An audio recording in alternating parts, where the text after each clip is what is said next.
I love you guys.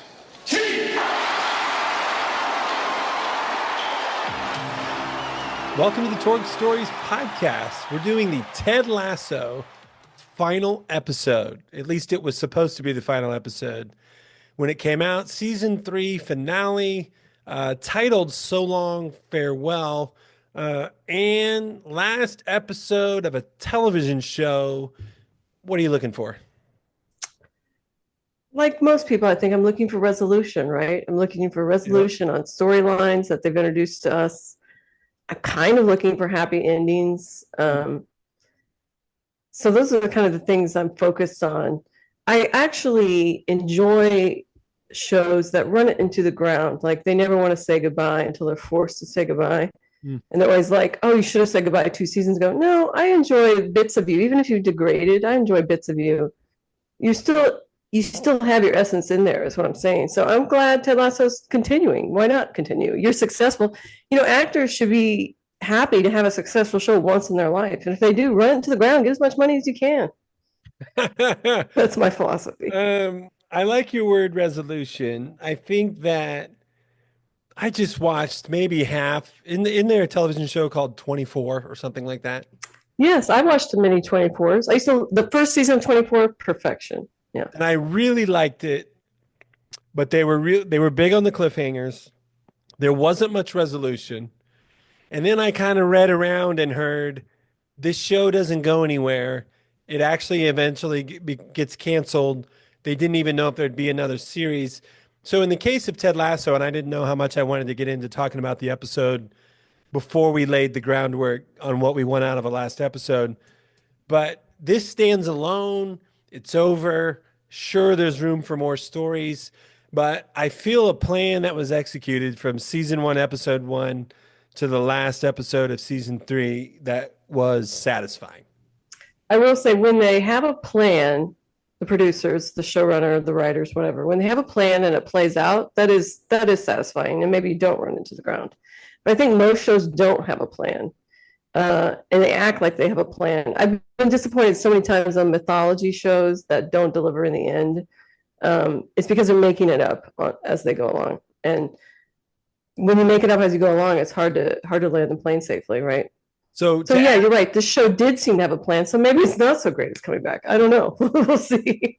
I think my way of saying resolution, which you said, there were questions raised in my mind, and I would like to see them answered. I was presented with the idea of, will Keely and Roy get back together, for example? Right. And then I could probably come up with 20. I didn't. I could come up with 20 questions that were raised in my mind, and when this show is over, they were answered. Right. I don't think that one was answered, though. That wasn't answered, actually. Well, let's save that for when we. Okay, so I think also answering questions at the end. I'm also going to use the word residence with the beginning. And so, for example, you guys know I teach writing in App State. I've done some writing myself. How do you write a conclusion? I try to offer here's 4 ways I can think of to write a conclusion if you don't know what you want to write. Echoes of the beginning, things that were presented to me to open. Just for example, I saw in the first episode of season 1, Ted Lasso dancing with his football team, his actual, pigskin football team. And then I saw Ted Lasso doing that same dance, whatever this was, 4 or 5 years later with his soccer team. Right. And as an aside, when I saw him do that dance, I could only think of that SNL skit where he does that little Running Man dance. Right. Which is a great skit. But yeah, that's all I thought those of. things. But yeah. Yeah. So echoes of the beginning, resonance, that's something you can do as a writer at the end, and this show did that. Right. Like even in Mission Impossible, when we saw all the flashbacks and stuff, they tried to tie it into the beginning. So yeah, it's like a typical ending. So I really you kind of were on that for Mission Impossible. I really liked all the old footage we saw from all the Mission Impossibles. I thought that was great. I was a little bit of just because I think they could have executed it better. But And it it was was mainly because of plot. Their plot was so out there. Yeah. and it was so shocking to see, wow, Tom Cruise has aged. He has aged. Yes. I saw a great little skit with him and Cameron Diaz, which I never saw before. And it was really funny. And I thought, you know what? He's a funny guy. I Yeah. need to rewatch Tropic Thunder, I think, because that's Hmm. really funny, You right? recommend that? I don't think I've seen it, maybe I'm I going to say have I rewatch. haven't Maybe seen it. I think it's supposed to be on the edge of politically incorrect, but I think I want to watch it anyway because Robert Downey does do blackface in it. So, but I think it's made for comedic effect. Yeah. So this is more of an option for endings. You can end with meaningful images. So you can leave the reader, you can leave the viewer with visuals that stick with them. And because I'm afraid I won't bring it up later, the image of Ted and Rebecca sitting in the stands on the Richmond pitch alone, talking about whether he might stay and whether she might or might not sell the team. That was a lasting image. And then we've talked about this on other episodes of the podcast. Um, Seasons starting and ending with someone's eyes. So the last thing we see in the whole television show Ted Lasso is a tight shot on Jason Sudeikis, Coach Lasso's eyes. Well, I didn't notice, but the eyes are a window to your soul. So Every every season started and ended this way. I keep bringing it up and keep saying I didn't notice. it just goes right over my head. Yeah, to me, the things that I like when I watch endings of series are when they do resolve certain questions I have in mind, but at the same time, they open up things you can imagine about in their future. Like, what's their future looking like? What are their new goals? That sort of thing. So I think, actually, I'm probably skipping ahead, but I think they did a good job of that. I would give them a good grade. There's so much to talk about at the end there. Um, Here's another thing from the last episode. I don't know if you've brought this up yet. I think there's pressure to take me on one last good ride. And it depends on what the show was, on what that ride's like. But in this show, make me laugh, make me think, maybe make me cry. How will it be left? Will there be surprises? Will there be a twist? Will there be something I'm like, oh, I didn't even think of that? I'm sort of looking for those things in a final episode. Right. I think the expectations for a show like Ted Lasso, and I'm going to throw in shows like, well, a show like Friends in there, like the stakes are not crazy.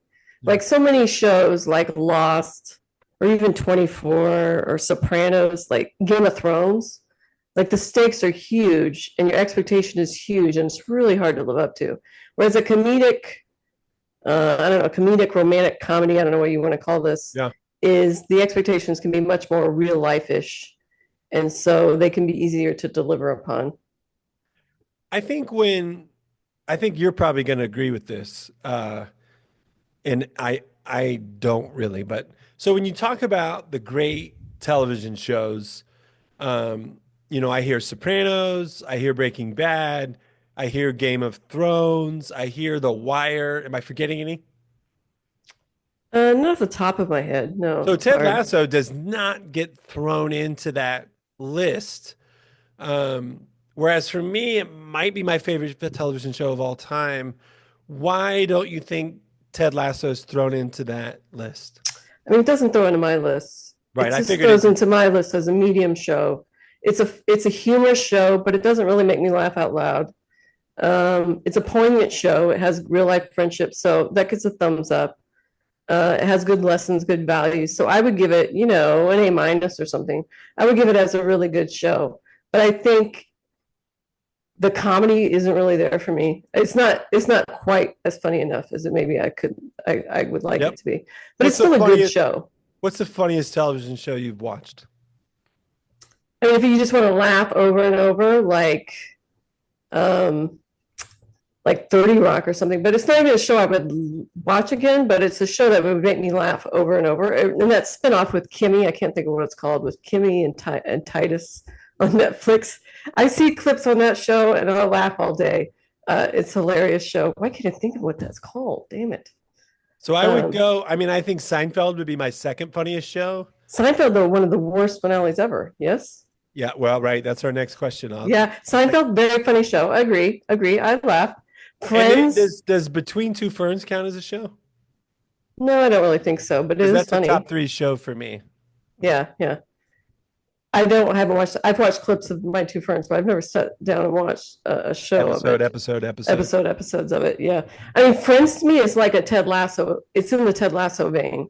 Mhm. It's pretty funny. Actually, I think Friends is funnier, but it's pretty funny. But it also has like friendships, through line, romantic comedy aspects to it, that maybe make it not laugh out loud funny And as then it could be. I don't know if you want to tell us your favorite television show, but your top couple television shows. I mean, Game of Thrones is right up there. Yeah. The ending was disappointing, but it's a great show, and I enjoyed the books a lot too. Um, I know this is going to be an unpopular choice, but one of my favorite shows is kind of embarrassing, but it's Chuck. It's a great television Oh, that's show. right. Yeah, I It remember. had a great poignant ending, make you Hmm. cry and laugh. I love that show. It's so cheesy and I fun. like you busting out the word poignant for this episode. It's poignant, yeah. I mean, there's nothing better than poignant, really, right? You're crying and laughing at the That's same time. pretty good. Poignant. And you're thinking about deep thoughts. I mean, that's pretty great. I really enjoyed Alias a lot until it kind of disintegrated into the last seasons. But that would be right up there. I have the box, I have the box set. I guess if I own the box set and DVD, that's pretty high, right? Seinfeld. I own Seinfeld. Well, I own, what did I just say? It was. I own Chuck for Chuck. sure, Yeah. but I own Well, Alias. I think Yeah. one thing I don't, I guess I told Ann not to talk about being excited about canceling Apple. Um, I will cancel Apple at least for a while now that we're wrapping up Ted Lasso. I'll probably resubscribe when Ted Lasso comes back season 4. But I'll miss being able to throw on Ted Lasso because I like to throw it on. You like to repeat watch it, yeah. Just I like just watched the ending of Handmaid's Tale and canceled Hulu immediately. Um, and I might upgrade like Peacock or something, have a little give and go. Um, yeah, I mean, endings are tough. Sopranos, it's a love and hate show. It's a great show. I acknowledge it as a great show. The ending also was a little bit weird. Okay, so question. So this is, you've already sort of briefly alluded to this. What's your history with final episodes? When I was writing my notes, I can only remember Seinfeld and The Sopranos. I don't know if you'll trigger a memory for me. I'm also not a big television show watcher. Right. I watch very little TV now, but in the old days, I watched everything and knew everything. When I was very young, this would be like the earliest finale I could think of would be MASH. You remember MASH? I sure remember MASH, but I don't remember the final episode. Well, I believe one of the doctors dies in a helicopter crash as he's leaving, getting off active duty or whatever. So I remember MASH very well because also it would always be like, this is the most watched finale in history of television. This would be, I don't know, was it the 1970s or would it be the 1980s? So that's the first Really, one, the I 80, think. well, I guess because I remember it, but maybe I was watching. Yeah, would I remember something in the 70s? Probably not. Yeah. Syndication is the word I was. Another old finale I remember is Cheers, kind of. Do you remember the Cheers finale? I don't remember the final. I don't remember the details, but I remember they had an after show and they were just drunk off their asses in this live TV interview, and it was pretty funny. Here's a little Cheers nugget that I probably wouldn't remember to tell everybody. At the end of this episode, portrait of Geronimo is straightened on the wall. Do you remember that happening? No, in Cheers. So yeah, no. In Ted Lasso, a Oh, portrait. Ted Lasso. Yeah. Geronimo, the Indian, the Yes. Native American. Okay. So in Cheers, the actor who played Coach, who passed away during the show, he had this portrait of Geronimo in his office. And when the actor passed away, they brought the portrait out of his office and hung it in the bar. So them straightening the portrait in Ted Lasso was a little nod to Cheers. Okay. Well, yeah, that's cute. Yeah. How am I going to remember No, you would that? never. I mean, Yeah. I forget, Jeremy, the book I gave you that you held off on reading. Oh, yeah. Maybe I'll crack that open now. Jeremy, I Yeah. think it was Enger. He had that in his book, is how I know it. Okay. And then you alluded to Seinfeld. Seinfeld, one of the most unfunny finales. It was like a trial. I hardly remember it, but it wasn't good. I kind of remember them going to jail. Yeah, it was like a trial and they went to jail and it just wasn't funny, which is sad long. because It was super long. Yeah, it was such a good, funny show. I do remember the Friends finale. I give high marks to the Friends finale. They resolved the Ross Rachel thing, and then Monica and Chandler moved out to like the suburbs of New York to raise a family. That one I would give really high marks. Um, let's see, Game of Thrones was a big thumbs down because So, right, let's dig in on that a little more. That's not a show I liked or watched. You love that show. In what ways did it disappoint you? What happened that it disappointed you? well, a couple of things. First of all, it's based on books, right? But the guy has not finished the last book. No. So you have to wonder, did the author tell them this? They say the author told them what his end game is, but basically to me the negative part of that show of the ending is they gave the kingdom to a character they shouldn't have been the king at the end. You want somebody else Okay. to be the king. Uh, And instead it's this other kid. And that's the disappointing part to me. Overall though, it's fine. I wouldn't, that part was what people are like, what? That's negative. yeah, Can I you hear was that there, horn honking? I did hear a horn, and that's why I can't Yeah, remember what I was saying next. Was that an alarm horn, or that's I just think so, but it's off now. They turned it it's off. an LA alarm? LA car alarm. Yeah, I wish I would have. I also am, maybe this isn't for this podcast. I really like talking about endings. And I guess I sort of made me want to, I wish I would have thought about my favorite endings to stories, period, but probably not something to go into. Now, I want to make sure it's clear though, I don't need a happy ending and I really don't need resolution. For example, and this is probably sacrilegious, I didn't watch that much of The Sopranos, but I did watch the last episode and I really liked the last Oh, episode. you did watch the last episode. Yeah. The last episode is very ambiguous. They're playing a Journey song. Journey song, and his daughter is trying to crazily park a parallel parking spot, and they're just kind of waiting in the diner. And you're like, is he going to get shot? Is somebody going to die? You just don't know. Many people were disappointed in it. I thought it was fine. Yeah, I didn't love it, but I didn't hate it. Yeah, I liked it fine. So, there's things like oh, Cormac McCarthy, Country for an Old Man, pretty loose, not resolved ending. I'm okay. There are good ways to end that don't involve a happy ending or complete resolution. Boy, I forget there. Flannery O'Connor had a cool definition, something about, it's absolutely the result of what you saw, but it's still surprising. Right. Yeah. The most disappointing ones also would be Lost. I think Lost was disappointing. That's a show kind of like the X-Files where you built this mythology and it's like a puzzle. And at the end, they're trying to make it fit together. And you're like, what? That's it. That's how So you're making it fit together. even to the point where I bet some people will criticize it.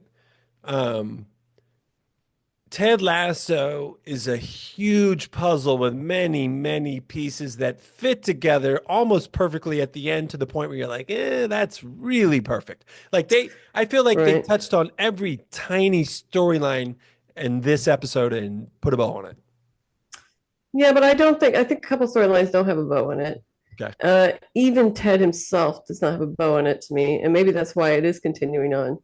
And of course, the Roy Keeley Jamie thing, you could say has a bow in it. So, like, she's saying, neither one of you guys, but I doubt it. I doubt that's what she's really saying. So I asked you going into the last episode of Ted Lasso, I tried to ask you before you watched, um, what were you thinking about? Like what heading in, what was on your mind? Okay, I just wrote a couple things. Of course, Ted is going back. That's my assumption. How is that going to play out? I did think, what about Beard? Is he going to go with him or not? That's something they also addressed. What's going to happen to Nate? How is he going to go back? They addressed that. Maybe not to my satisfaction, but we can talk about that a little bit. The Roy Keeley situation, of course, and I guess the last thing I thought of, what I really didn't care that much, Sam and the whole Nigerian thing, which I really think they dropped the ball on that. Mm. But yeah, those are the only kind of. I guess I didn't think too much about Rebecca. I didn't think about her selling the team. They kind of introduced that in this single episode. So Yeah, I would say her selling the team was a sudden new twist. right, it was like something just brought up, and I like was she like, just oh think, no. and like the idea that she's surprised she'd be a billionaire if she sold the team. You own a premiership team, of She course would you'd be a have a billionaire. sense of what the team. Yeah, she'd have a sense of what her net worth is, I would think, That's true. and have thought of those options. So yeah, that was kind of suddenly dropped in there, but they did it to nice effect. They did it so her and Ted kind of had these questions in their mind at the end. So I did, in addition to what you said, I wondered, I don't know when I started wondering this. I think I wondered it for a long time. Could Ted end up with Rebecca?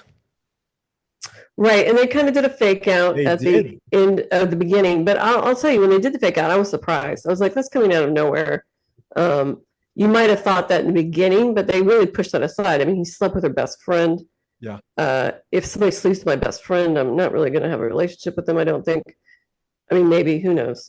Love works in If you mysterious wouldn't have, ways. as I pointed out on previous pods, if you wouldn't have moved away from Winnemac population 2000, you Yeah, maybe probably it would have happened, at right? Yeah. some point, I don't know if I should bring up Laura Heater's name or Lori Goodis. I'm trying to think of other Ann friends. Yeah, I mean, who knows? The pool is small. I agree, but not your best friend, you know. That to me is almost too much of a line, but hey, whatever gets people happy.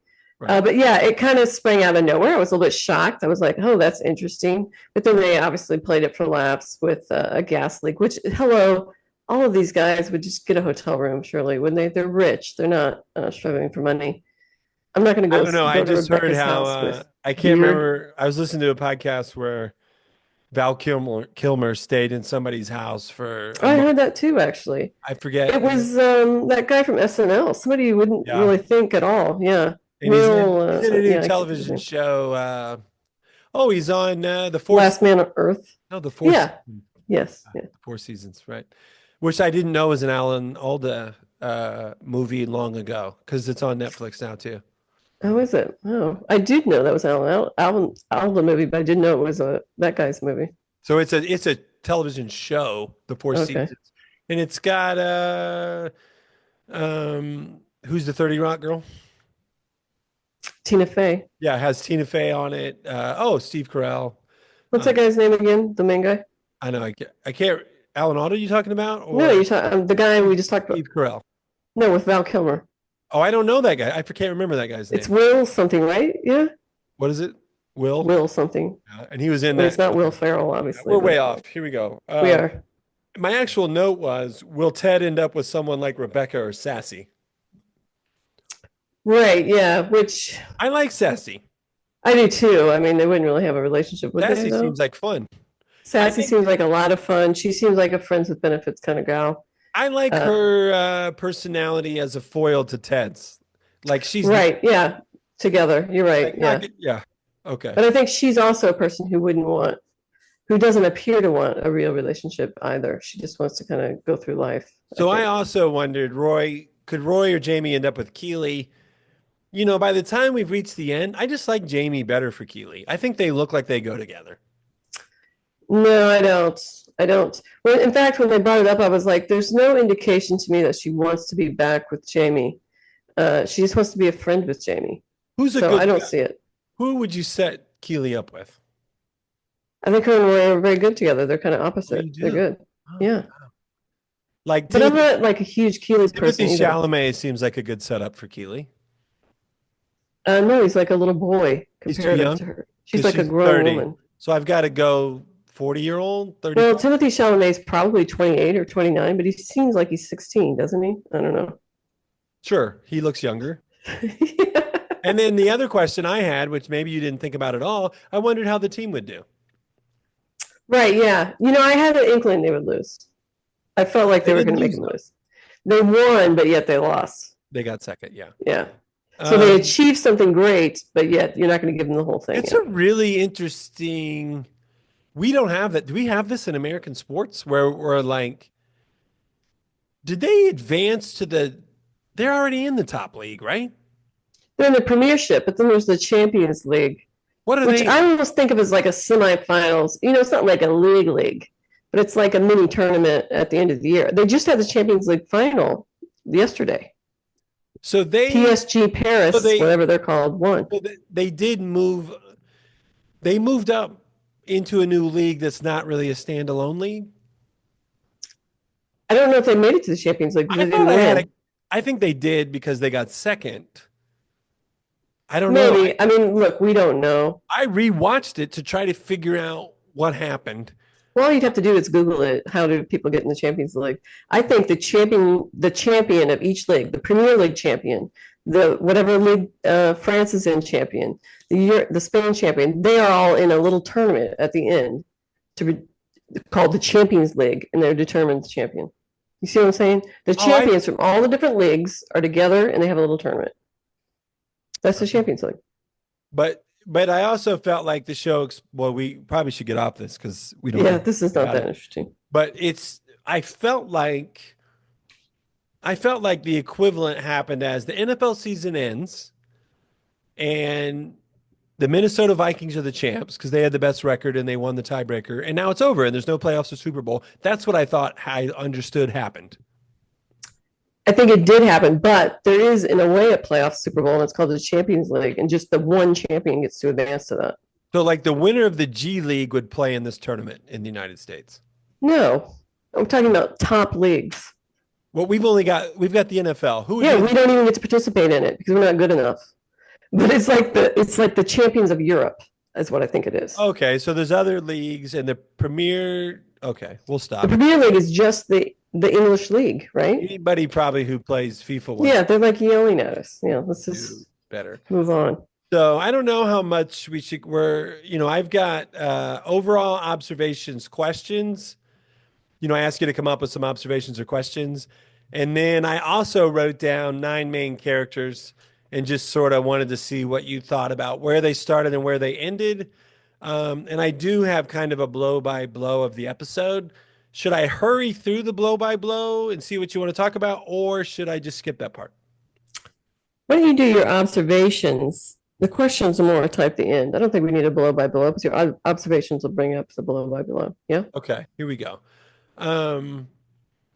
You give me your first one. Well, those are my observations. I want that to be at the end. I want you to come up with your character lists. Oh, do the character list. Yeah, yeah. Okay. So I'm asking you, where did they start? How did they finish? Coach Ted Lasso. Right. So Coach Ted Lasso, are you talking about start at the beginning of the whole thing? Or are you talking Season about one, this? episode 1. Yeah. Yeah, I mean, he's starting to kind of try to reinvent his life, I guess, run away from his Nice. kind of American problems of his ex-wife raising his son. We kind of find out later that he's almost scared of being close and raising his son. So he escapes to Europe and he's coaching. He's someone who doesn't even understand football, but somehow is the head of a Premier League team and his growth over that period.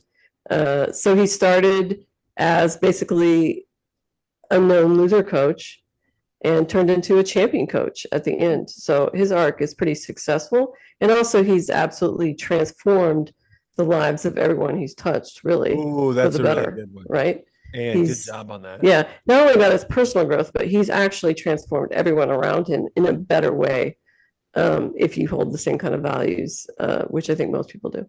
Makes me glad I'm talking to you that you showed me that. Oh, well, great.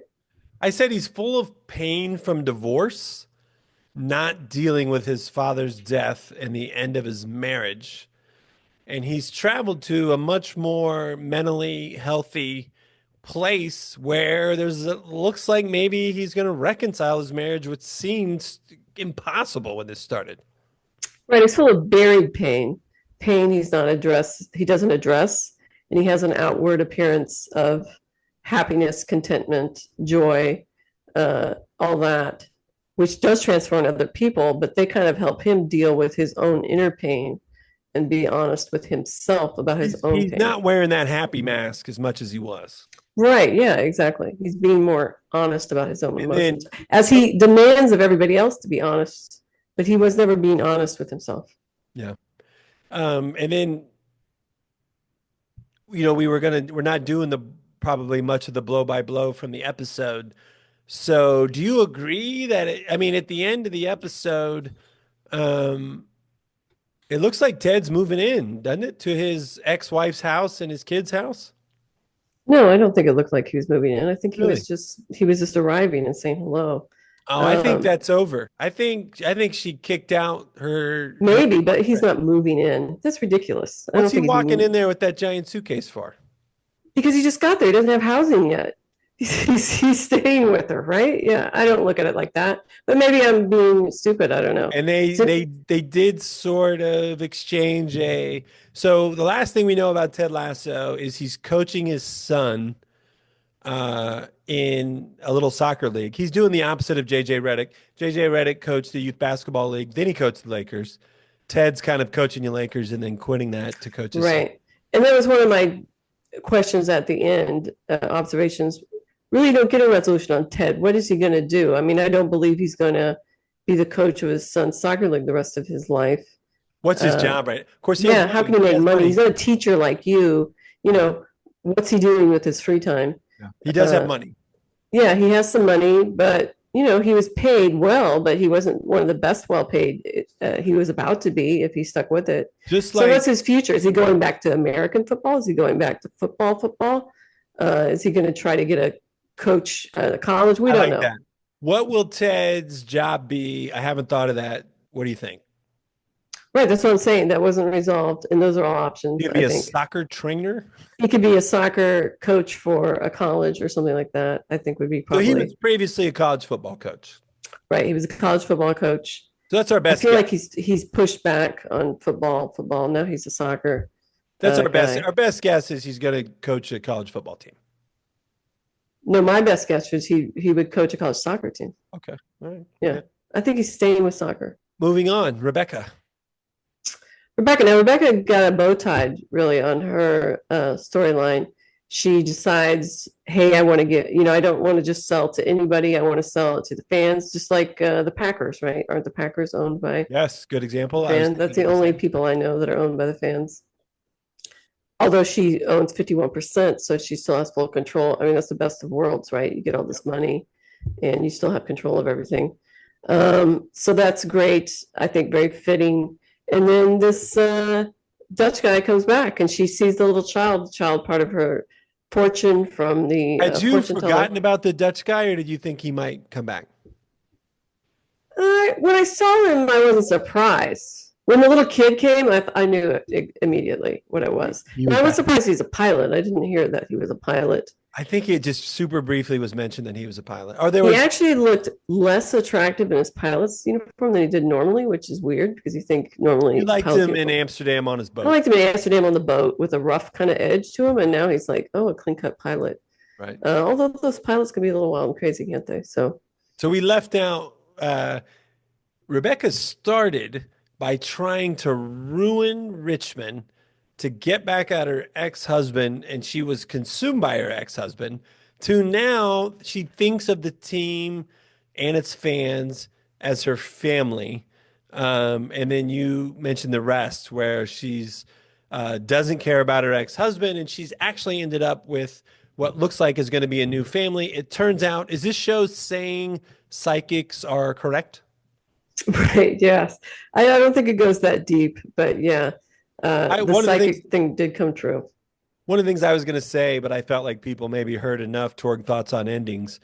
I'm looking for statements about the themes raised in the story. So these things are brought up in the story, and then when it's over, I feel like you maybe said some things about those things. Right. I think a theme throughout many shows I've watched is the creation of your own family through friendship groups, not necessarily your immediate family. Um, and this is like, hey, Rebecca's family is people like Keely and Roy. People, she's a billionaire, but she's going to like a picnic on the side of the road on a street. It looks like, something very low key with this, handsome boyfriend, a child she didn't even have to give birth to.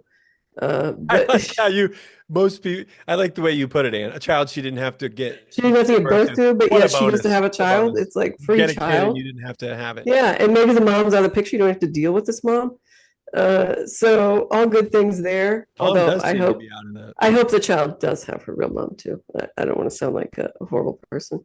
Roy Kent. Um, yeah, so she has like this newfound family. I mean, isn't that what Friends was about? It's about creating your own family. I sure do. Uh, that's what I think it was about. No, I mean, to me, Uh, if I pointed at a theme, woo, I would go number one, mental health. Number two, right, that's a good one. treating people as you want to be treated, or kindness.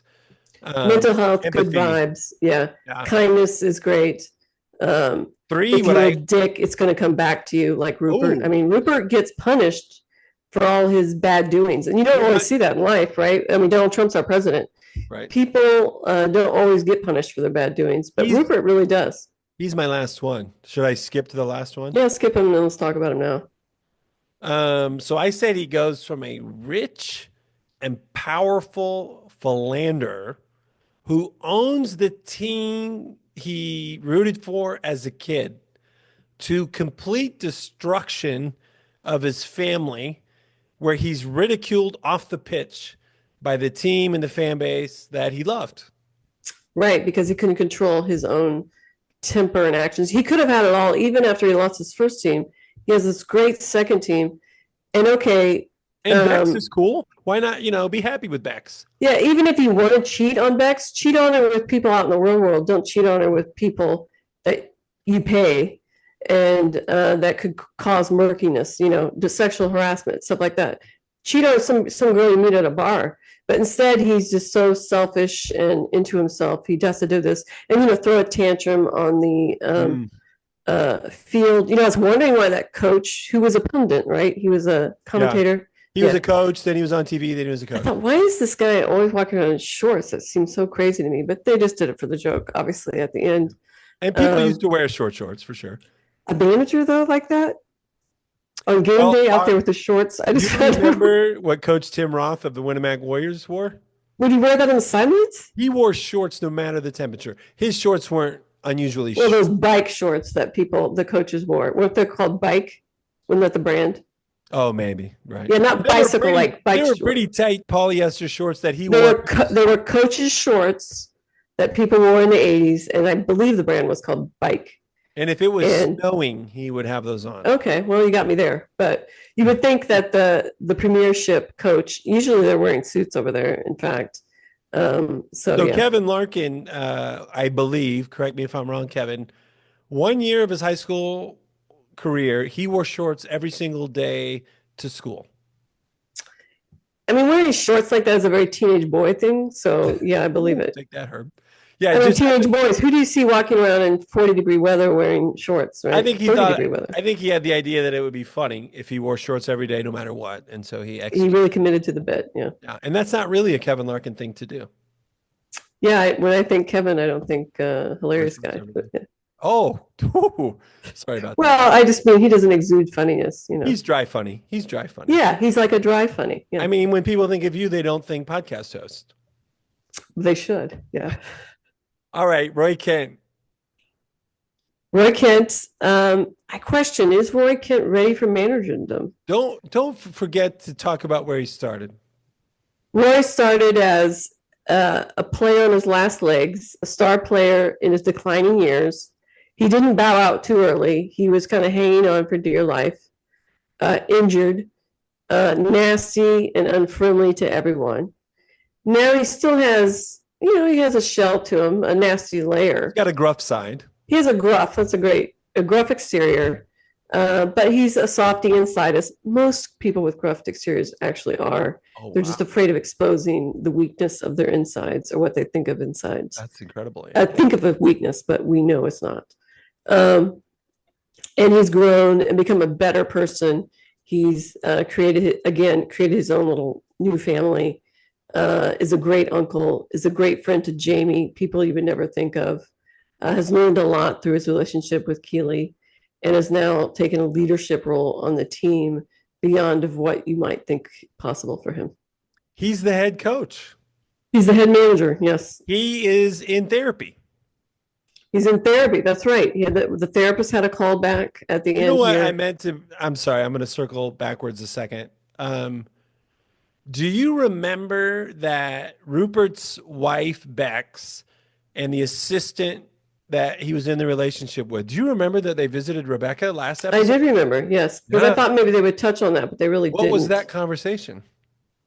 She probably was just supporting them, right? They were probably like, what do we do? What do we do? And she probably helped them with what they do, which I don't know what they do. Did they sue him? I think they went to the press and sued him. Yeah, yeah. So she probably supported them in that, gave them guidance, maybe even gave them financial help to do so. Yeah. Okay, so you were gonna say to me, Roy could get married now, and you can elaborate on that. But I'll also say I like Roy with the school teacher, the girl who said she would clean up messes. I like her. Yeah, yeah. I mean, I don't know. I don't have any thoughts about her. She seems fine. My main question is really, can Roy be the manager? Um, I'm not sure if he's ready for that step yet. He Oh, the just now manager. learned. I thought you were talking about getting married. No, the manager. He can be married for sure. The manager, because he just learned how to do press conferences. I mean, let's not throw everything on him too quickly. And can he really create a culture like Ted created? I have my So how do you doubts. like this staff? Roy, it's Roy, Beard, and Nathan. Nate. I guess it's Nate. I was going to touch on Nate too. That's one of my other questions. Nate's future. First of all, we brought back Nate. I was surprised we brought him back as an assistant equipment manager, assistant to the equipment manager, which is a joke from The Office. Oh, I didn't know Um, yeah, because Dwight is the assistant to the whatever. that. So Oh, what do you know what Dwight is? I'd like to hear it if you know. I don't know exactly, but it's like somebody's the district manager, and he's not the assistant district manager. He's the assistant to the district manager because he thinks that's better for The some way. Office is a great example of I didn't watch the show. I'll stop and watch the TikTok every time. The Office is a hilarious show. It has some rough points, but it's a show that legit can make me laugh. And I think it's superior to the British Office. The British Office I don't really get. Actually, it seems a little weird. I mean, I laugh in the British Office too, but Yeah. um, so what was I going to say? Oh yeah, the coaching staff. So Nate, it's almost like a humiliation ritual to bring him back as the assistant to the district manager. What am I talking about? The assistant to the equipment manager. Right. I thought he would be brought back as an assistant coach. Why are we making him the equipment manager again? It's a humiliation ritual. Yeah. I You mean, have to be humiliated for I, penance. It's like, I, yeah, I wouldn't be surprised if it wasn't his suggestion. I take him to be an assistant coach already by the end of this episode. I want to save talking about the montage at the end until we get to our observations. I guess if we're are we we're if we're moving on to Nate the Great, I had him as moving from unconfident, self-loathing ambition to a peaceful acceptance of being part of a team. right. He had a huge arc for sure. Maybe one of the biggest, one of the big. Yeah, I mean, our Roy arc was pretty big too, I guess, that we said it. Ted's arc wasn't quite as big because Ted did have even though he had all this pain, he did have a confidence in how he acted in life, right? He had his principles and so forth. Yeah, Nathan was like self-hating, uh, ambitious, but trapped in a low job that to get out of that, he had to have somebody like Ted recognize his brilliance and give him a chance. And not very many people would probably do that. Uh, but yeah, at the end, I didn't see him as an assistant coach yet. He's still filling up water bottles. So I thought it was strange. Bring him back as an assistant coach right away. He was a I head felt coach. like I felt like He's when the they, guy who knows what's a tactician. He's a tactician. yeah, He knows stuff like that. He has the play at the end. He was all excited about using the play, and it's like, guy, you used all your own plays when you were the head the coach for West scariest, Ham. the scariest part, if you're talking about the future of Richmond, um, and I don't even like using the word culture. If Beard is the culture builder, that's problematic. All three of those guys really can't be I the do culture think builder. Nate may have gained a confidence and peace that will allow him to do more of that. If I were to pick out of the three of them, I would pick Nate to be the coach, thinking he learned he learned his humility. In the last one, his take away the jerkiness, and he would be a good head coach. And Um, I think one way, and my staffs don't work this way because I'm a softie pretty much from the top, but staffs can work, and maybe the job I would be best at. A hard head coach who everybody's afraid of and walks down another way so they don't walk past, with people who are buffers in between. So like Roy's the gruff edge and Nate's going, "Hey, I don't think Roy's going to go for that." I mean, I think it might work that way. yeah, but Nate's not even the guy who would say that. I mean, maybe he's changed a little bit, but he's not a personal relations guy, And right? Beard He's is just not. nose in a book tactician. Yeah, he's a tactician. He has a niceness to him maybe now, but he's not the guy who's psychologically examining all these things. I don't And even I think, think I think Roy's press conference when Isaac lashed out, that's a sign that he's yeah, it's a grown. sign he's Yeah. being more in touch with things. Sure. Yeah. Okay. And then Nate, you think Nate's future? I think he's an assistant at Richmond next year. That's what I think. Yeah, I think he is too, but I think in a way he should be a head coach somewhere else. All right, couple more. Jamie Tart. Jamie Tarr had a nice arc too. He's a superstar prima donna who's only concerned with his own performance. At the end, he's concerned with being a great teammate, getting the victories, uh, He's and maybe a so little less narcissistic, right? he's so different that I almost forget what he was like the first episode, first season. Right. Yeah. I mean, in general, he's the most attractive guy to my eye, and he's the Likable, most unselfish. likable. Yeah, it's like a goofball little boy kind of thing to him.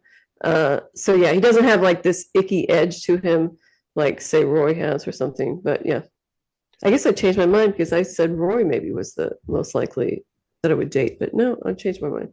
So now it's Jamie. If I was 25, yeah, Yeah, I think right. That's what I think. Jamie's the guy, right? yeah, Keely, I think we have to talk about. right. Keely's a good-hearted person. I like her in general. She's not like a favorite character of mine though. I think I like Rebecca more. Um, because I can find her slightly annoying, I guess. But yeah, she's developed her own business. She's Rebecca's best friend. You know, their friendship is really nice, I think. Keely starts as Like an influencer. flaky, superficial dater of Yeah. professional football players. Girl, a wag, yeah. Now she runs her own PR firm. She runs her own PR firm. She's very smart about how PR works. She knows what she's doing. She's also very the good qualities that she has. She's very empathetic with people. She's very helpful, wants to be a good person to other people. She's friendly, she's kind. She's like I mean, I'm going to say star of the show. There's probably a better word for it. The music that they played for her and the way that people respond to her as she walks into the football training facility in this last episode, it's just like she's the queen bee. She's just, She's a people person. yeah, it's just like, here She comes can get Keely. along with people of Everyone's all excited to see yeah, Keely. right. And she's friendly and fun to talk to. Yeah. Something I don't think Rebecca would certainly never be. Rebecca's a kind person and everything, but she has a little bit of an icy veneer to her. Yeah. Yeah, she's got a cynical Yeah. She has a little bit of an edge to Ted her. Yeah. share in some ways. I could never be Keely. Yeah. I could absolutely be Rebecca. So I don't I have Sam and Colin listed. I don't know if you want to talk about them. Sam. Okay. Sam was one of my questions too. I felt like we really skipped some things with Sam. We gave him some good storylines and then we just dropped him. Uh, how does Sam get to play on the Nigerian team? Is it just because I guess the assumption would be the Nigerian billionaire embarrassed himself so much in that meeting that his power kind of has waned in Nigeria? How did Sam get on the Nigerian team? That's the only way I could come up with. Yeah, he's a superstar for 4 years and You kind of and have to have him on the team. Yeah. right. Yeah. And And the restaurant, the Nigerian billionaire wanted to ruin him. And now he's just stopped for trying to example, ruin him. we have a scene that I didn't care. I really like this. I don't know. I think starting maybe with Rebecca, maybe when they first start talking about Rebecca possibly selling the team, I could miss the rest of the episode, except for I enjoyed seeing Beard in his thong with his white butt hanging out. We didn't You talk. enjoyed that? Well, that's good. I think But we'll get a printout, stick it behind you on the podcast. so they're doing the fines, and they're supposed to have a party at Sam's, and we don't even see that. Like we don't. Right, yeah. Is Sam with the chef? Is Sam with anybody at the wedding at the end? Right, yeah. I don't see Sam I don't see that they resolve Sam things very much. Colin, he's a more of a minor character. I think we resolved it just enough. We see him kiss And his boyfriend in public. they him being in the closet was really a big part of season 3. I mean, there's a lot that happens because of that. Right, but we never see like the public reaction, do we? Nope. and we don't know how the public reacted or how Because he it got wasn't going to reported. tell the public, but as to use the words of the show, he kisses his fella on the pitch at the end. So that's Yeah, going to people are be going to see. Yeah. if Sam Halliburton, if Tyrese Halliburton kissed his boyfriend yesterday at center court after the Pacers won, we would be Yeah, seeing that on social media it today. would be a big deal. Exactly. We're Yeah. already seeing Halliburton step up because he thinks he's going to win the MVP, but he doesn't. Right. Yeah. Embarrassing. I mean, I think it was fine, but was that on Yeah. TV? Because I thought I stayed I up didn't to watch it, so I I'm sure it stayed. I was. wanted to watch handshakes. I wanted to see the interview. I love how in the Knicks Pacers series it was competitive and nasty, with lots of trash talking, and everyone turned that off with the buzzer and shook hands and dapped it up and respected each other. It was I really liked that. Yeah, it was nice. Yeah, I've heard Halliburton say he's friends with like Brunson. Yeah, That's true. Right. and they seem like decent people at core. Okay. So overall observations, questions. I still might fly through my blow by blow to see if there's anything we didn't talk about. I wanted to talk about. And listeners, when they've gotten their full of Ted Lasso final episode, they can move on. So overall observations and questions. I only had three. What did you have? I had five, but we've hit most of them. I was talking about Ted's job. I was talking about Nate's future. Can Roy be a manager? What's the deal with Sam? So I think the only other one I was going to say is no really Roy, Jamie, Keeley resolution, unless you think the resolution is that Keeley's saying, I'm kind of through with both of you in a romantic sense. We can be friends. So did you notice Roy's the manager of Richmond at the end? He hangs a picture of a woman's chest on his wall. It has a line drawn through it. It makes me think of the piece of tape Ted put over the picture of, there was a topless picture of Keeley in the first episode, season one, and Ted like puts a piece of tape over Keeley's chest. So I don't know Well, why. I wasn't it a Phoebe drawing? Was Didn't that? Phoebe have Oh, a it was Phoebe a had a period Phoebe. where she was drawing women's breasts for some Yes. reason. So So I think he maybe was just hanging up his niece's picture. that's not a hint that he's with the girl at um the teacher? No, I didn't take it like Because I that, think but it's her maybe. chest. I think it's her chest. Yeah, maybe. Who knows? I think But to, Phoebe drew, yeah, her teacher's. yeah, but to me, I looked at it as he's hanging up his niece's pictures. But yeah, maybe he is with the teacher, I guess. But there's no hard stop resolution to it, which is fine. It wasn't like we were desperate, it wasn't like a Ross Rachel situation. So I How think did it's that fine. end? Ross and Rachel got together, thank God. Oh, Yeah. on the very last episode? Yes. Wow. It seemed impossible based on some of what I saw. Right. I hear you. So the writers at the end made the right decision, basically.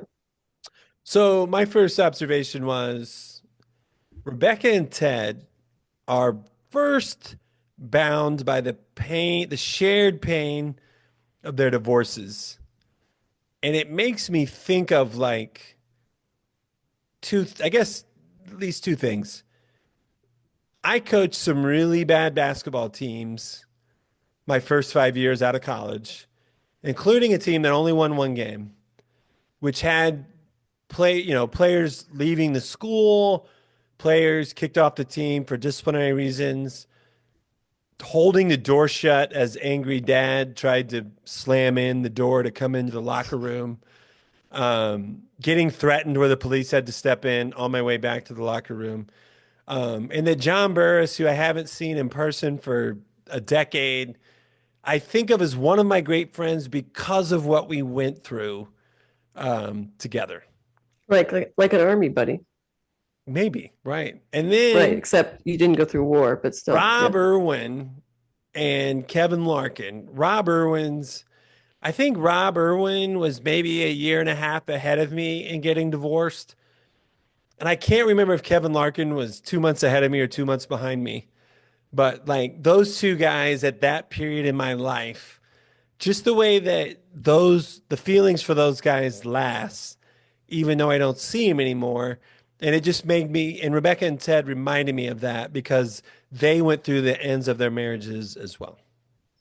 Right. They had deep experiences that they were able to share with each other to ease the pain a little bit. And so they have this shared bond through the rest of And their it's lives. so Yeah. ironic because, Rebecca, of course, stealing Major League, on purpose, admittedly so by the writers. Rebecca set out to ruin that team, and the person she hired to ruin the team saved the team and saved her. Right. Yeah. And you almost forget about that she was that person by Right. heck, you forget about it by the second season. Yeah. Yeah. I mean, because when she said that and he forgave her, that was a huge moment in the show. Right. Yeah.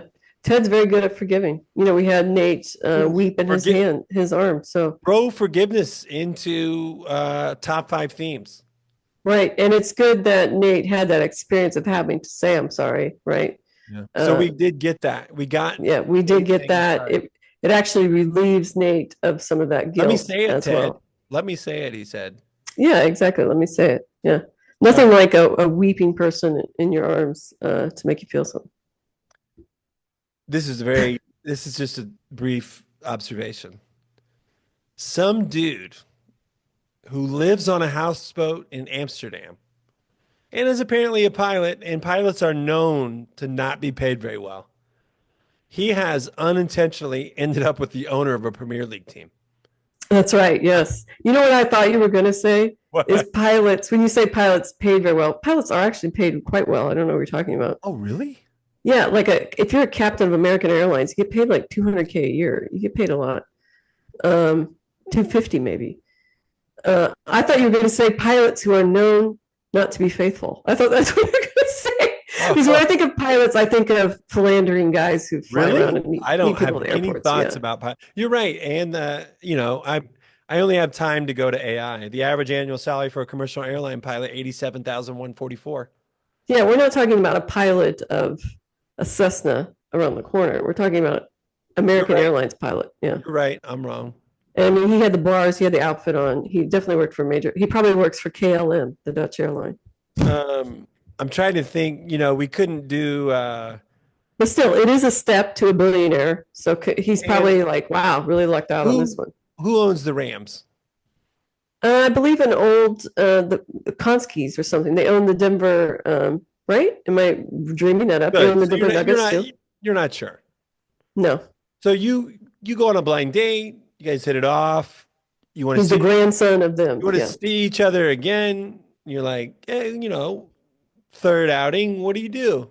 What am I saying? Grandson. He's like the son or something. Yeah. Grandson. I work for the Rams. Oh, what's your name? Oh, that's my grandpa. Right. Yeah, exactly. That's what's happened here. Yeah. Did you see the old Pacer owner? He's like 90. Right. I know it. Herb. I read about him. I can't remember why I looked him up, but I was reading about the owner. Okay. And then here's one of my biggest beefs. I don't know if it's a beef, it's a pick, it's a complaint. A beef. What a funny word. This is my beef. Beef is a side of beef. It just means we're arguing, right? I know, but why? Why does it mean beef that? between Ann and I about the podcast. There's a big slab of beef between us. Ted takes off from London, and he's flying to Kansas City. We guessed correctly. We thought he was from Kansas. We thought he was his. Yeah. Yeah. Yeah, I think it's been mentioned. And then a montage occurs. Roy's getting introduced as manager of Richmond. Beard gets married. I'll just stop here and say, Ted's not at Beard's wedding? Yeah, Ted's not at Beard's wedding. Actually, I thought of that too. That's crazy. Of course, Ted would be at Beard's wedding. That's insane. So yeah, agreed there. And then, we're showing all these things, given the timeline of the show, happen while Ted's in flight, which of course is not true. And then Ted lands. I guess, why do you think, is that a mistake or why is that choice made? Yeah, like he almost woke up like it was a dream. Is that what you're kind of saying? Ooh, that's a totally different theory that I didn't think of. I mean, it wasn't a dream, but I think it kind of played that way. And it was like, that's weird. Just have the montage together, not while he's on the flight. You know what I was going to say about the flight was, did I say the story when I flew back from London? No, yeah, you didn't. I got on the plane. I have a connection in New York. I have to get there. We get out, we push off. We're excited.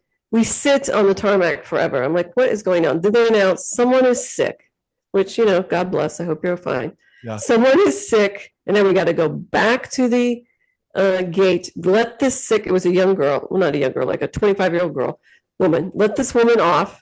Then the people who are in charge of security have to come back on, inspect that seat to make sure she didn't leave a bomb. They're lifting up cushions. They're looking up above. If she had luggage, they would have to get the luggage off. We waited like an hour. finally get pushed off. So, Beard, I didn't enjoy Mm. uh, your little I'm sick, get me off this plane. That's a big delay, Beard. Beard, fly back to Kansas City, say hi to Michelle, the kids, get on another plane and go back. What is the big deal? Don't do that. I get it, it's comedic effect, but it just made me think of my own flight. Luckily, I didn't miss my connection, but people being sick on planes is not a joke. Yeah. Really funny to me. I love that when Beard splashes water on his face and Ted says something like, I don't know what's about to happen, but This that's a is a good great start. start. Yeah, That's this is a really funny. pretty fab start. Yeah. And that reminds me now, they started on a plane and one of them says to the other, if we see each other in our dreams, let's pretend like we don't know each other. I don't remember that. Yeah. Yeah. So, and I haven't watched that in a long time, but no, I thought the writers faced two things that couldn't go together. And those two things were this show needs to end with Ted.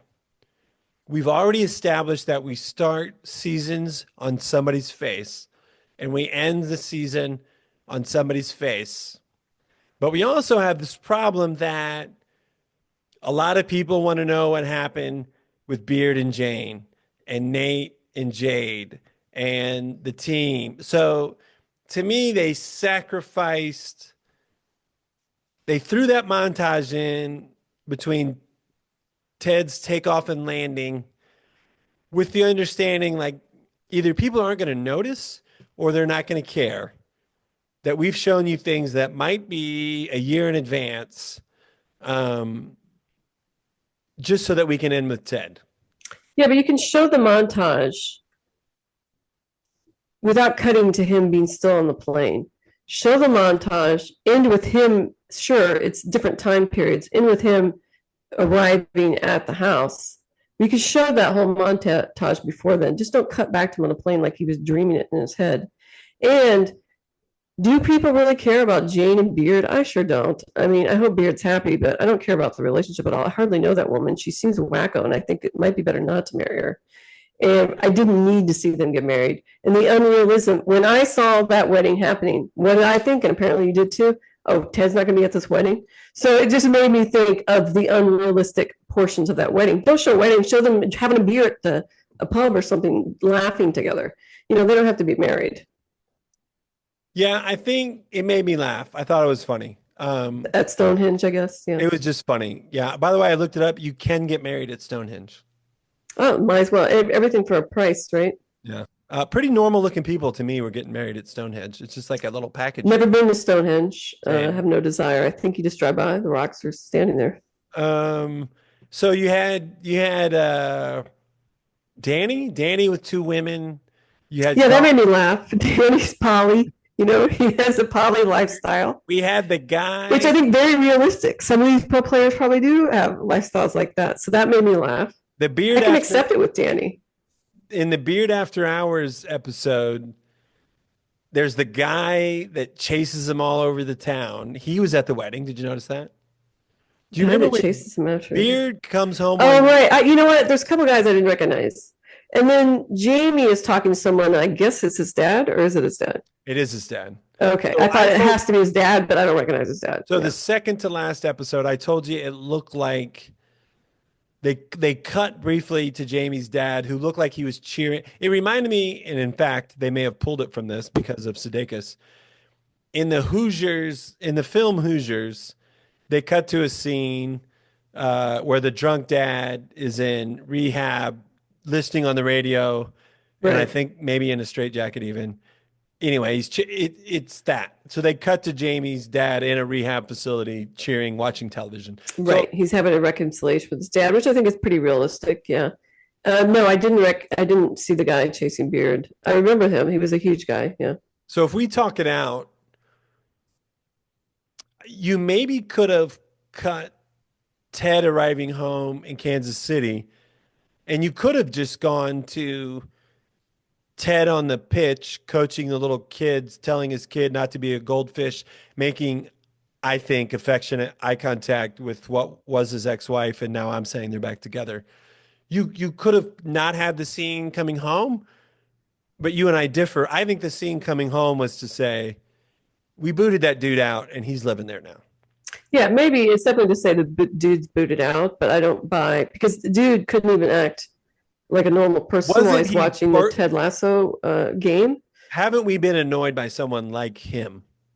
Yeah, but guy, get it together. You can't act normal for a game. I just mean, right? It's just like yeah, somebody doesn't fit. It's like we're all right. It here. opens her eyes to him, perhaps. We're all here About doing this thing, and we are into it, and you yeah, aren't. we don't want to hear you cracking jokes. And you're doing everything you can to break the mood yeah, of what we're doing. this is my son's father. Act like a mature person. Um, so yeah, I definitely would agree that he's probably booted. I just didn't get that he was moving in. So yeah, to me, they could have cut. He arrives to the house. You cut in everything that's happened to everybody else, and you end with the soccer game, like they did. I think that would be fine. Now, for the future, this new season, I mean, is Ted going to come back? Is he going to bring Michelle? You know, the thing about his ex-wife, that actress, I have always enjoyed her. She's a very good actress. She's pretty funny. I've seen her in sitcoms in the past. She was, And she's a good comedic actress. So if she joins the show, I think it would be a positive addition. That's all I'm saying. I wonder why, right. I mean, was she cast in that part because she didn't have that much time to be in a show, or she's like, oh, this is cool. It's not, it's, I can be. She's an actress who would probably take any part she's got, she can get. She's not, I haven't seen her that often. I've only seen her a couple times star in a sitcom, but the sitcom has always failed. But I've always thought, hey, she's a really good actress. So yeah, she's taking any part she can get. Ted would be a lot to be married to. He would be a lot. Yeah. Those jokes and puns would get right. You would start getting, yeah, okay, funny, honey. Even the complete positiveness all the time would be like, come on, No, I know. Are you upset? That's what I mean. That too, right? Those go together. Yeah. Okay, you brought it up. I wasn't going to bring it up. What are you interested in seeing more of here? Yeah, I'm not sure. They wrapped it up pretty well, so I'm unsure what could happen. If you bring Ted back and he's the coach, well, that's going to displace somebody. So that's going to be upsetting. Would he not be the coach? Would he just be an assistant coach? Is he not a coach at all? Is he like the president of the club? I don't know. So there could be all sorts of things I guess you could do. But I'm going to hope that they have the imagination to pull something off. But I don't see something that I have to see. Yeah. There's going to be a women's team. Right. There's going to be a women's team, which there are often sister women's teams, just like I guess in the NBA, the WNBA. Owned by the same owner. We didn't bring up that the Believe sign, which is a big part of the show, which gets ripped up, it's put back together in a pretty emotionally moving moment. You know what I thought would have been nice is they put it all together. There's one slight missing piece, and my God, Nate has it in his pocket. Wouldn't that have been nice? Yeah.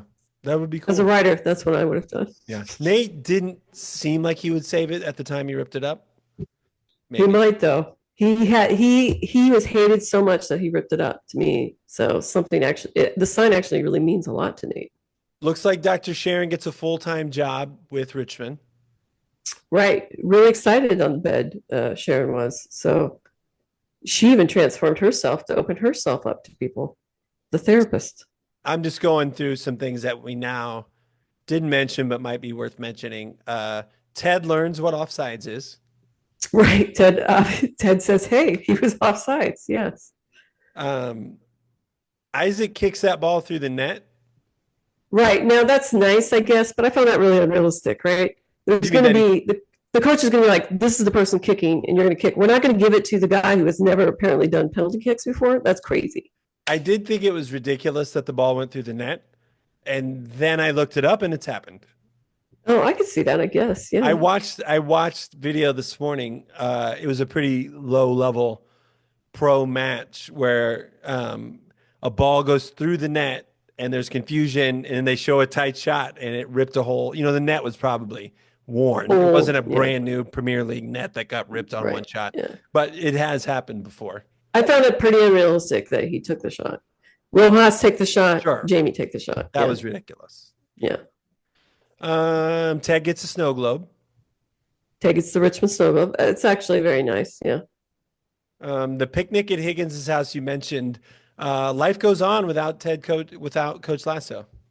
Yeah, as life does, right? Life continues to go on. Oh, also funny stuff from Barbara, the CFO of Keeley's thing. She likes the Why? violence. Why do you think? Why does she remind me of you a little bit? I don't know. I guess that's my job to figure out how. Yeah, because I can't really look at myself that way. I We're think both very just funny. yeah, I think a pretty unorthodox perspective expressed boldly that makes me laugh. Okay, well, I'll take Just it. sort I'll of like take it. stand up and be She's like, her own person, yeah. and she doesn't give a crap what other people think about And her it's like, persona. whoa, look at that.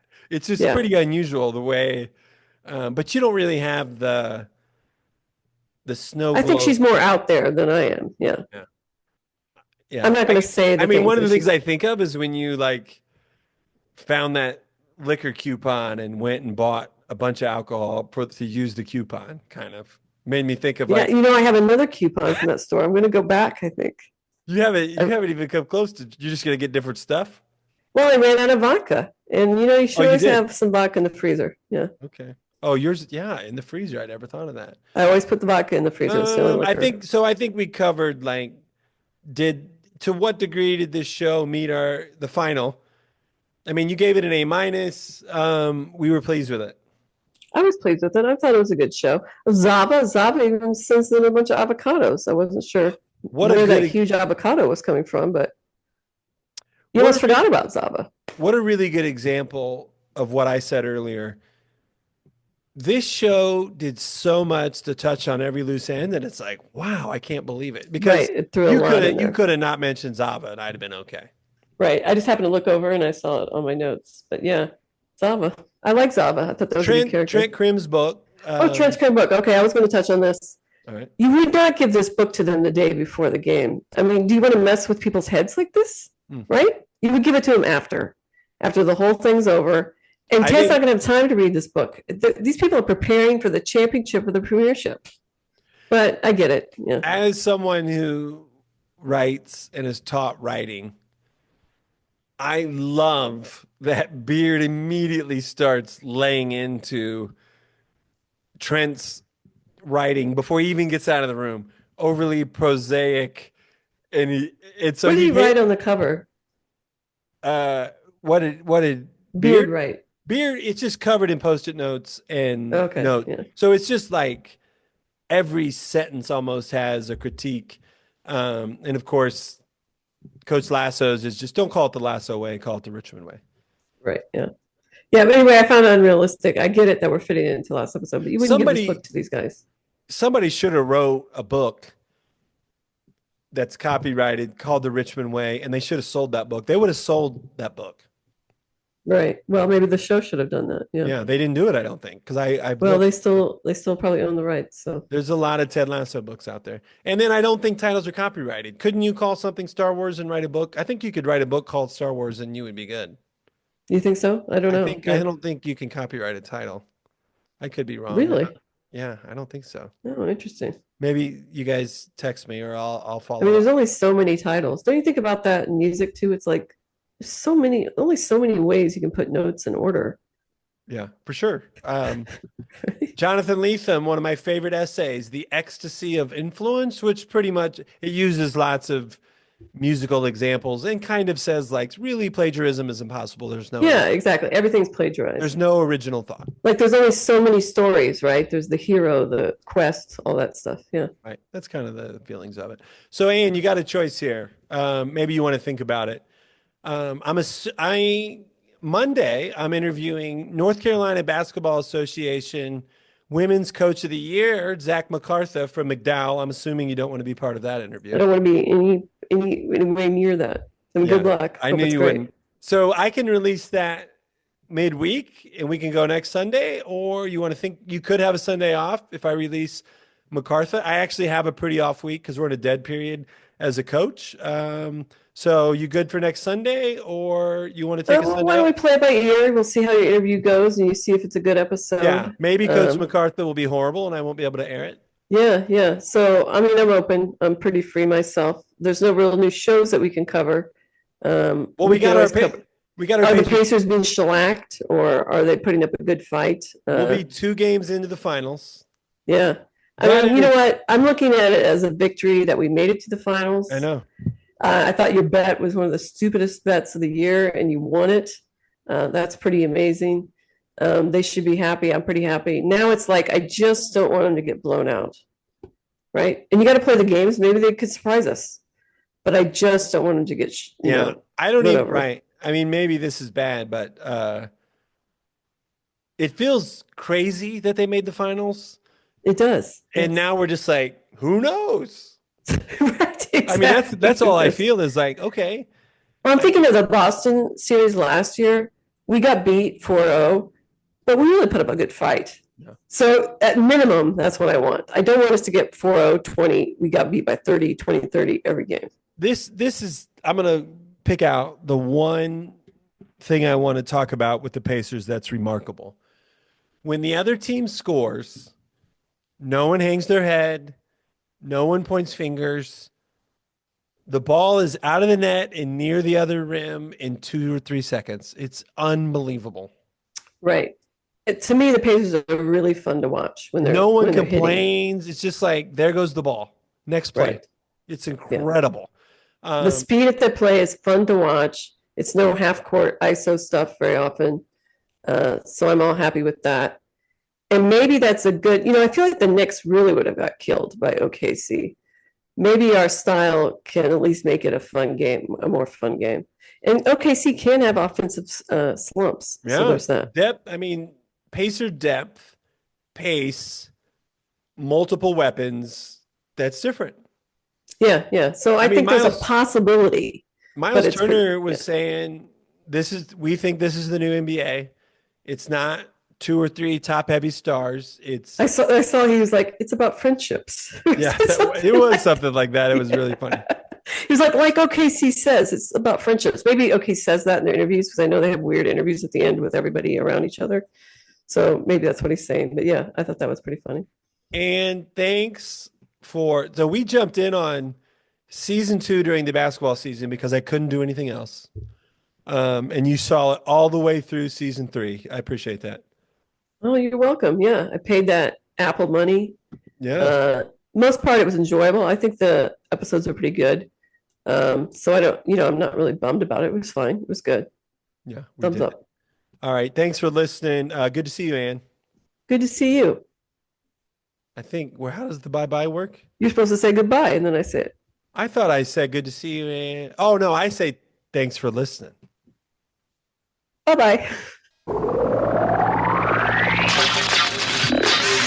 Smart takes the shot, and the Hoosiers with 3 seconds.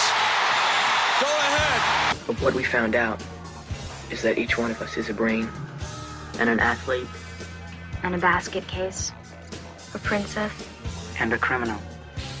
Does that answer your question? I love you,